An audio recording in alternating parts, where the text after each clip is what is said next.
Okay, अब बात करते हैं लॉस की। सिंपल सा है, प्रॉफिट मैंने बताया आपको।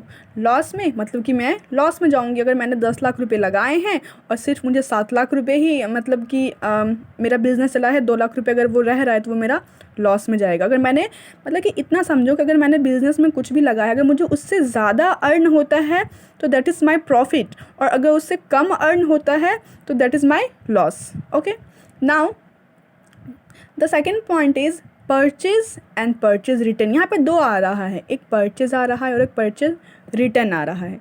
परचेज का मतलब होता है गुड्स से।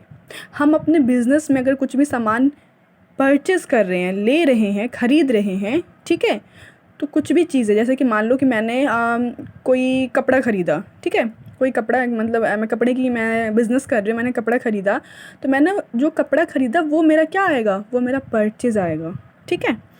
और उस कपड़े में हो सकता है कि कुछ कपड़ा जो है वो मेरा ख़राब हो गया हो, या फिर होलसेल में मैंने लिया किसी से तो वो कुछ चीज़ें ख़राब हो गई हो, किसी का मतलब कि धागा अच्छा ना हो, किसी का कपड़ा अच्छा ना हो, किसी में कुछ ख़राबी आ गई हो, तो उस चीज़ को जब मैं उस गुड्स को जब मैं रिटर्न करूँगी तो वो कहलाता है purchase return. Okay, now the second one is sales and sales return. Same चीज़ है, जैसे मैं ख़रीदूँगी किसी से तो फिर मेरा बिज़नेस है तो मैं बेचूँगी ना उस चीज़ को। मैंने किसी से ख़रीदा और फिर मैंने उसको बेचा, तो यही तो मेरा बिज़नेस है ना, ख़रीदना और बेचना, है ना। तो अब ख़रीदना और बेचने के बाद जो प्रॉफिट होता है वही हमारा इनकम होता है ना। तो अब मैंने किसी से ख़रीदा तो फिर मेरा काम क्या है, बेचने का। तो मैं अगर किसी को बेच रही हूँ तो वो क्या हो जाएगा, सेल्स हो जाएगा। और सेल्स रिटर्न अब हो सकता है जिस तरीके से मुझे जो मैंने जो ख़रीदा उसमें जो कुछ कपड़े ख़राब निकले या फिर कुछ धागे निकले या फिर कुछ भी मैंने उनको परचेस से फिर मैंने रिटर्न करा, तो उसी तरह वो भी तो मुझे रिटर्न करेगा ना कि उसको कुछ भी ख़राब मिलेगा तो उसे ही हम बोलते हैं sales return. Okay, and the last one is stock और इन्वेंट्री। देखो, स्टॉक का मतलब होता है कि जो भी हमारे पास सामान बच गया है जो कि बिका ना हुआ हो उसे हम स्टॉक बोलते हैं, ठीक है। जो भी सामान हमारे पास बचा हो, जो सामान हमारे पास ना बिका हो उसे हम स्टॉक या फिर इन्वेंट्री बोलते हैं, ठीक है। देखिए, स्टॉक जो होता है वो दो तरह का स्टॉक होता है। फर्स्ट जो होता है वो होता है ओपनिंग स्टॉक, ठीक है, and the second one is closing stock. Okay, देखिए, ओपनिंग स्टॉक उसको बोलते हैं जो साल के शुरू में कुछ भी सामान हो हमारे पास, और क्लोजिंग स्टॉक उसको बोलते हैं जो कि साल के लास्ट में हो, ठीक है।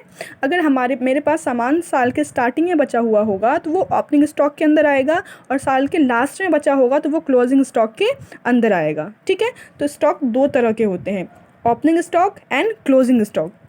तो स्टॉक का मतलब ही आप समझ गए कि स्टॉक या इन्वेंट्री का मतलब होता है कि जो चीज़ें मेरे पास बची हुई है, जो चीज़ें जो सामान मेरा ना बिका हो उसे हम स्टॉक या फिर इन्वेंट्री बोलते हैं। ओके, सो हमने डिस्कस करा ये 15 पॉइंट्स पे। आई जस्ट होप कि आई एम क्लियर और आप लोगों को चीज़ें समझ में आ गई होगी कि हम अकाउंट्स में जो बेसिक टर्म्स मैंने बताया कि इसमें किसका क्या रोल होता है, किसकी क्या मतलब होती है।